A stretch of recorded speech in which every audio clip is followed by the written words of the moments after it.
ধর্ষিত বাংলাদেশ। ডোমার উপজেলার জোড়াবাড়ি ইউনিয়নের আওতাধীন ৬ নম্বর ওয়ার্ড কানারহাটে আজকের ঘটনা। তারিখ ৭ই মার্চ।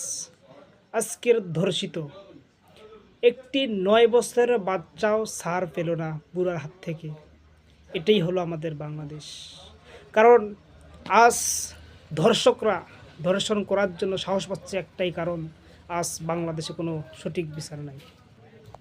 যদি এই বাংলার জমিনে যদি একটা ধর্ষকের যদি কঠিন বিচার করা হয়তো, ওপেন শত শত মিডিয়ার সামনে যদি আজকে প্রকাশ করা হতো, তাহলে বাংলার জমিনে যত ধর্ষক আছে সব ধর্ষকগুলো আর ধর্ষণ করার সাহস পাইত না। কারণ আজ ধর্ষণ হওয়ার একটাই কারণ, আমি মনে করি আজ তাদের উচিত বিচার না হওয়ার কারণে, আজ ধর্ষকের কোরআন অনুযায়ী বিচার না হওয়ার কারণে, আজ হাদিস কোরআনের অনুযায়ী যদি বিচার হইতো বাংলার জমিনে, তাহলে ধর্ষক তো দূরের কথা, একটা মানুষ আর ধর্ষণের চিন্তা কল্পনা করা সাহস পাইতো না। আজ একের পর এক আপনি আমি নীরব থাকতেছি, আপনি আমি চুপ থাকতেছি। আজকে মনে করতেছেন অমুকের মেয়ে ধর্ষণ হয়েছে, আমার মেয়ে নিরাপদে আছে না।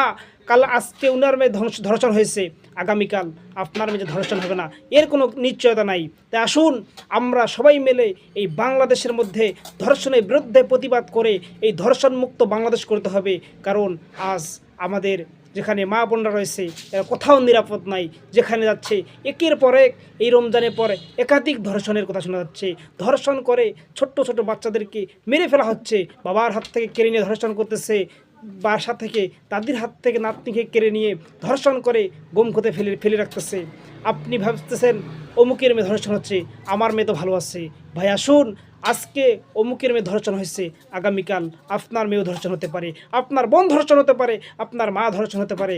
তাই এই ধর্ষকের কঠিন বিচার যখন একটা যদি বাংলার জমিনে হয়, তাহলে দেখবেন বাংলার জমিনে তো দূরের কথা, পৃথিবীতে আর কোনো ধর্ষক সাহস পাবে না, কল্পনা করারও চিন্তা মাথার মধ্যে আসবেও না যে আমি ধর্ষণ করব।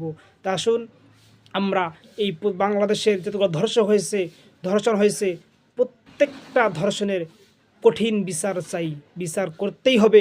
মাননীয় সরকারকে আমি অনুরোধ জানাচ্ছি।